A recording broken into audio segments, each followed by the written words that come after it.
Nesse vídeo eu vou te falar o verdadeiro nível de força dos Gorosei e quem sem dúvidas será o mais forte entre os 5. Também vou revelar um segredo muito importante da apresentação de Saturno que está diretamente conectado ao seu verdadeiro poder. Algo que o Oda fez com a CP9, Katakuri e até mesmo Kaido. Vou aproveitar o hype das zonas despertadas para mencionar sobre a diferença entre a forma como o despertar se expressa em dois tipos diferentes de personagens. Você já notou que todos afiliados ao governo mundial possuem um laço esfumaçado preto, enquanto os companheiros de Luffy e ele próprio o possuem branco? Você sabe a diferença? Eu vou te explicar. E por fim, falaremos sobre polêmicas. Por que o Oda não mata os seus personagens? Ele pretende trazer algum deles de volta à vida? Gold Roger voltará em carne e osso para as páginas de One Piece? Fala galera, chapéus de palha aqui, eu sou o Lipe e hoje eu vou trazer para vocês aquele respostinhas de palha descompromissado, mas não menos informativo e interessante. Vamos levantar algumas teorias, algumas especulações e eu tenho certeza que você vai gostar, beleza? Então não esquece de deixar aquele like, se inscrever no canal se não é inscrito, venha fazer parte dessa tripulação e simbora para esse vídeo, onde vocês perguntam e a gente aqui, né, com o auxílio de Eiichiro Oda no WhatsApp, responde. Simbora!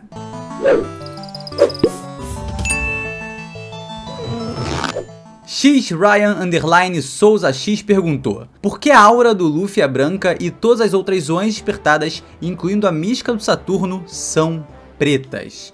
Ryan, essa é uma pergunta excelente e eu comecei a me questionar sobre isso assim que a gente viu aquela forma gigantesca do Jay Garcia. Kaku, Rob Lucci, todos na forma despertada, tem ali aquele cinto, né, esfumaçado, enfim, aquele laço ali, aquele cachecol de fumaça, aquela aura realmente ali, né, preta, escura, muito diferente do que a gente vê no Luffy Nika, né, e também, detalhe muito importante, em Yamato na forma Okuchi no Makami híbrido. O que a gente pode tirar daqui? Basicamente, personagens ruins, né? Personagens do lado errado dessa história, filiados ao governo mundial, têm seu despertar com a fumaça escura. Enquanto personagens, vamos classificar aqui numa questão mais maniqueísta, personagens mais benevolentes como Yamato e Luffy, tem ali, né, aquela aura branca. Eu acho que pode ser talvez alguma coisa representando a índole do personagem. Talvez até as frutas tenham suas próprias vontades e representem ali uma questão mais entre o bem e o mal, por assim dizer. Eu vi gente especulando também um pouco sobre isso, falando que poderia ser despertares que estão sendo induzidos a isso, né? São frutas despertadas que foram induzidas e não necessariamente despertadas pelo seu próprio usuário. Eu não acredito muito nessa vertente de pensamento, tá? Eu acho que realmente é algo que o Oda tá brincando ali, não que ele necessariamente esteja dizendo, ó, o Kaku é uma pessoa ruim, porque a gente sabe que ele não é. O Kaku ele foi criado pelo governo mundial, mas ele não queria estar nessa jornada, ele queria ter vivido uma vida diferente, ele comenta isso em Enies Lobby. Então assim, eu não acho que o Kaku seja uma pessoa ruim, mas eu acho que o Oda querendo retratar entre essa dualidade que a gente vê no universo de One Piece, ele pega quem tem fumaça branca e fala, ó, isso aqui é um despertar de um cara gente boa. E quem tem fumaça preta, ó, isso aqui é um despertar de uma galera que não tá fechado com o bagulho legal, principalmente o de Saturno. Enfim, uma parada nesse sentido, tá? Então eu acho que a gente pode seguir. Vai ser até interessante se a gente tiver algum personagem despertado, Zoan, futuramente, e ele tiver ali, sei lá, do lado do mal, por exemplo, do governo mundial, e aparecer com a fumacinha branca. Aí eu acho que vale a gente ficar ligado, vale a gente ter atenção, porque o Oda pode estar indicando algumas coisas em questão de índole de personagem através dessa aura, né? Dessa fumaça, do cinto de fumaça ali. Mano, alça de mochila. A gente sabe do que eu tô falando. ZB7.x56. Será que os Gorosei vão superar os Yonkou ou irão nivelar-se a eles? Essa é uma pergunta muito boa, né? Porque a primeira demonstração de força do Jay Garcia foi muito expressiva e surpreendente. Isso porque a gente já passou por Big Mom e Kaido. O cara simplesmente explodiu a cabeça de um marinheiro só ao ter contato direto nos olhos. Então é algo ali, cara, que parece estar em outro patamar. Ao mesmo tempo, essa cena do Sabo aí sempre me pega muito. Se fosse, mano, 5 Big Mom, 6 Kaido aí, seria dessa forma? O Sabo conseguiria escapar? Será que nesse momento a gente desvaloriza um pouco a força de Gorosei por essa situação? ou a gente eleva pra caramba o Sabo por ter conseguido escapar de uma situação extremamente escabrosa. Eu acho que o Oda nesse momento, né, ele coloca uma parada mais conveniente pro Sabo poder fugir, porque ele precisava propagar essas notícias pros revolucionários e futuramente pro mundo. Mas agora com o Jay Garcia em Egghead, ele tá falando, meu irmão, isso aqui é o nível Gorosei. É isso aqui que a gente vai ter que lidar no futuro. E ao mesmo tempo, né, a gente sempre ficou, pô, será que eles vão ser combatentes? Será que o governo mundial tá muito fraco agora e precisa se fortalecer mais para enfrentar a tripulação de piratas, a grande frota, a aliança que vai se formar no final de One Piece para derrubar o governo mundial? Aparentemente não precisa mais, porque os Gorosei vêm muito forte. Difícil classificar em questão de nível Yonkou ou não, mas eu acho também que, assim como Oda faz muitas vezes, a primeira aparição agora de Saturno vai ser a mais assustadora. A primeira aparição do Kaido, quando ele derrotou o Luffy com One Hit KO, foi a mais assustadora. A gente falou, não existe nível que se compare a isso. O do Flamingo em Dressrosa parecia imbatível, o Katakuri intocável, o Kaido imorrível. Imorrível, mano. Imorrível. Imbrochável. Tá ok? E agora a gente tem um Gorosei aparecendo. Cara, com certeza ele vai se mostrar de um nível absurdo, colossal. Só que é um recurso que o Oda normalmente utiliza nos arcos, né? Mostrar... Cara, a CP9, pô. Quando a CP9 foi apresentada, eram imbatíveis. Eles deram uma surra histórica no Chapéu de Palha. E todo mundo pensou que, cara, quando chegasse em Enies Lobby, ia ser extremamente escabroso. Então, o Oda, na primeira aparição dos personagens, pelo menos aqueles que vão se tornar antagonistas de fato pra ser combatidos, ele pega e tá com o nível lá no alto. Muito alto mesmo. E depois ele dá, ó, uma equilibrada. Tá? Então é possível que o Jay Garcia se mostre um verdadeiro monstro. Agora, mano, um canhão, um demônio. Vai se mostrar um demônio. Só que aí depois ele comece a dar aquela nivelada. Beleza? Aí veio duas perguntas em uma, ó. O underline Vitor, underline 015, underline. E o Hugo M. Faria perguntou: qual é o Gorosei mais forte? E eu, meus queridos, tenho a cravada para essa resposta. Se por algum acaso o Oda seguir com essa ideia antagônica entre Luffy e Musama, o Zoro vai ser o cara que vai pegar o segundo mais forte, como é praticamente em todo o arco. Então, se os Chapéus de Palha de fato lutarem diretamente contra os Gorosei e Musama enfrentar o Luffy, não for Dragon ou o Sabo, que são apostas também excelentes, mano, pode ter certeza, Itan, Barón, V, Nazo, Juro é o Gorosei mais forte. E a resposta, ó, tá aqui. Tá aqui, mano. Tá aqui, ó.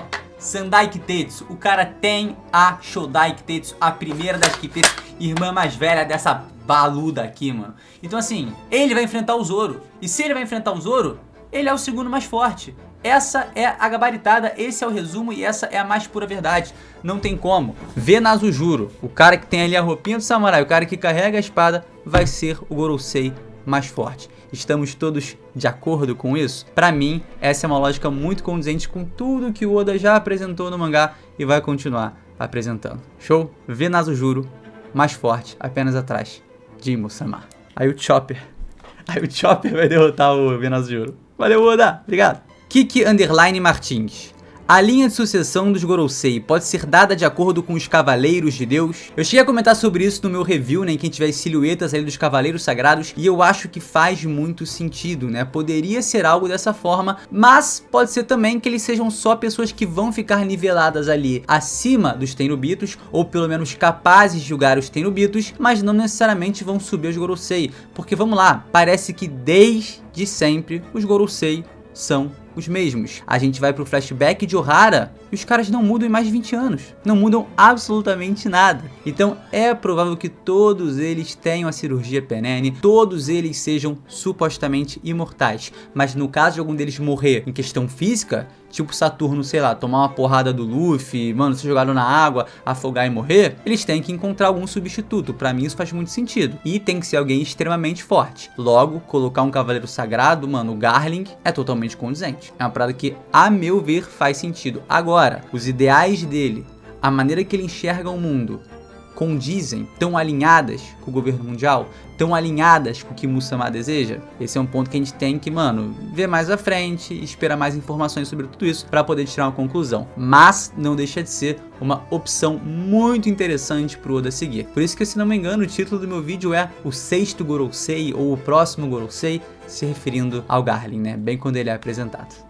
Lucas Nogueira 2008 perguntou: só eu que acho forçado que o Luffy, nem a Dadan, nem o Ace tenham visto a recompensa do Sabo. Eu estendo a sua pergunta para outro questionamento que é: não é esquisito o Higuma, o bandido da montanha que raptou o Luffy no primeiro capítulo de One Piece, não saber que o Shanks já era alguém com uma recompensa de mais de 1 bilhão de berries naquele momento?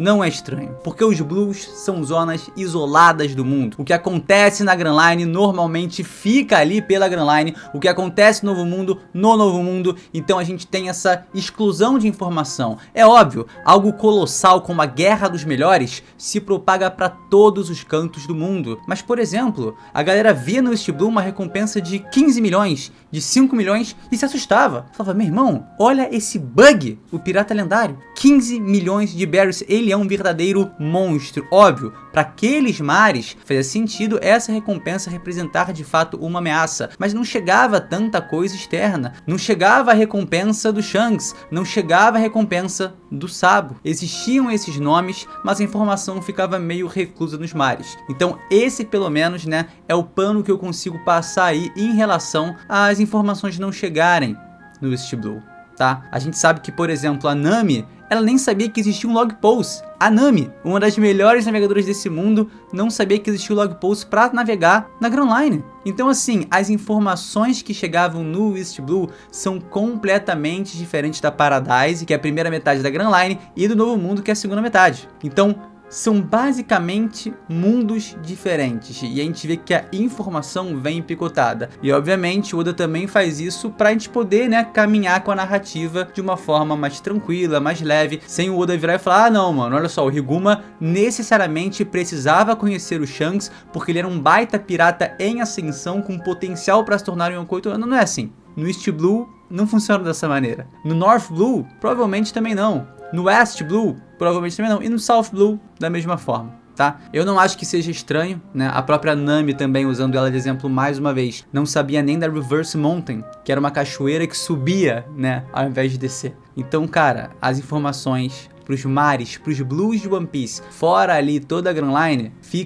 eles ficam vivendo meio que numa penumbra, assim, né, numa certa ignorância. Patrick Santos S2. Pelo ritmo que o mangá está, será que One Piece dura mais de 3 anos? O ano demorou mais que 3 anos e a gente ainda vai ter Elbaf. Não só isso, a gente ainda tá no arco de Egghead. Depois de Elbaf, necessariamente, a gente tem que passar por Roadstar e depois também tem Laugh Tale. E, meu amigo, guerra. A guerra da saga final de One Piece. Então, assim, vem cá, vem assim. É claro que One Piece dura mais do que 3 anos. One Piece vai durar muito mais do que 3 anos. Até 5 anos que o Oda fala, parece um absurdo. A gente ainda tem uma das sagas mais gigantes pra ter nessa obra, que vai ser o Baf. Excelente trocadilho. A gente ainda tem que finalizar agora Egghead. A gente tem Roadstar, a chegada, Laugh Tale, a guerra final. Mano, a guerra final de Naruto demorou mais que 3 anos. A guerra agora final de Boku no Hero demorou mais que 3 anos. A de One Piece, com muito mais personagem, muito mais carga, muito mais profundidade, muito mais coisa pra trabalhar. Vai durar menos? Eiichiro Oda, seu safado, você não me engana. You tell me, Eiichiro Oda. Você vai terminar One Piece in 3 years? I don't think so.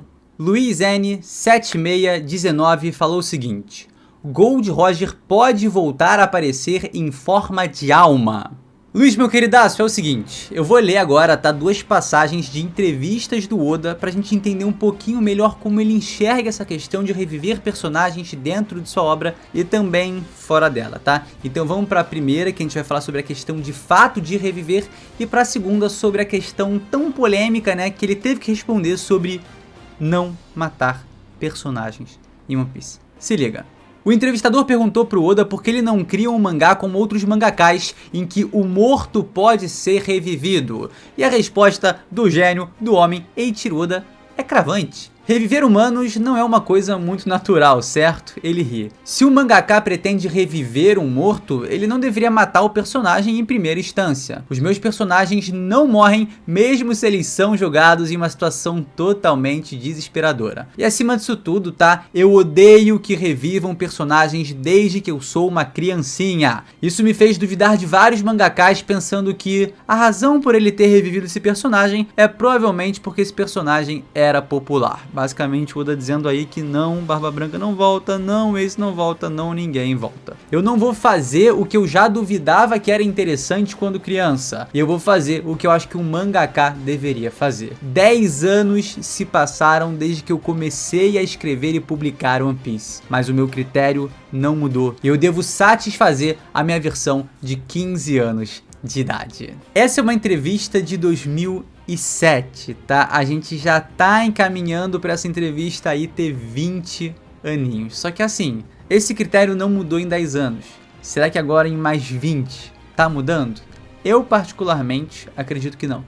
Eu acho que o Oda ele vem condizente com tudo que ele estava mostrando desde o início. Ele não revive personagem, ele não tem essa pretensão, mas pode ser que através dos poderes do Gecko Moria, com a junção de um cadáver ali, etc, algo nesse sentido possa funcionar. Mas reviver por reviver, tipo um pedido ao Shenlong, isso não é uma crítica a Dragon Ball, pelo amor de Deus, eu amo também, sou apaixonado, mas acaba tirando realmente o peso da morte de alguns personagens. Então o Oda tá querendo deixar claro que ele não vai trazer personagens de volta à vida, ele não vai trazer o Gold Roger em alma. Talvez lá em Laugh Tale possa ter um dial sonoro, né? Então basicamente ele pode ter ali registrado a voz dele contando alguma coisa, etc e tal, e deixado lá em Laugh Tale. Então quando o Luffy chegar, ele vai poder pegar o dial e ouvir as palavras de Gold Roger, ouvir a voz dele. O Luffy nunca ouviu a voz desse personagem, mas é exatamente essa voz que ecoa dentro de seu coração, certamente o impulsionou também para essa sua maravilhosa e incrível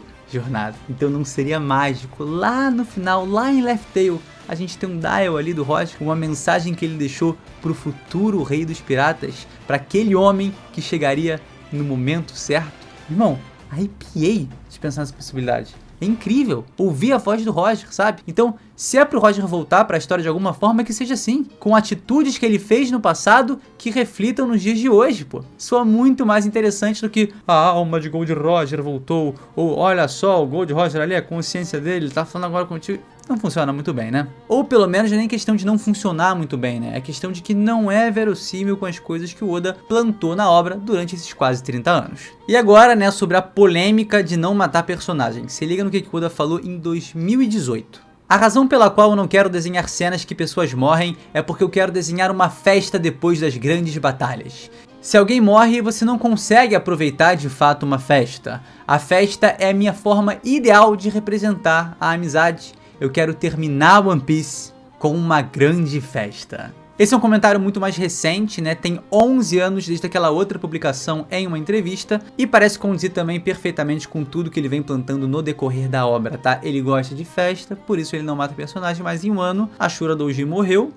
Izuo morreu, a gente teve um quadro do Marco lá sorrindo, né? Logo depois da guerra. Talvez ele não soubesse ainda, mas enfim, né? Vida que segue, continua. A festa rolou, liberação de um país, sacrifícios foram feitos para isso. Aqueles que morreram com certeza gostariam, né, que as pessoas estivessem comemorando, chorando de alegria e não de tristeza. Parabéns, Eiichiro Oda, gênio, cravando sempre, sempre e sempre. E esse foi o vídeo, tá? Eu espero que você tenha se divertido, gostado, sentindo aqui o descompromisso, mas claro, informativo, especulativo e também teórico da parada.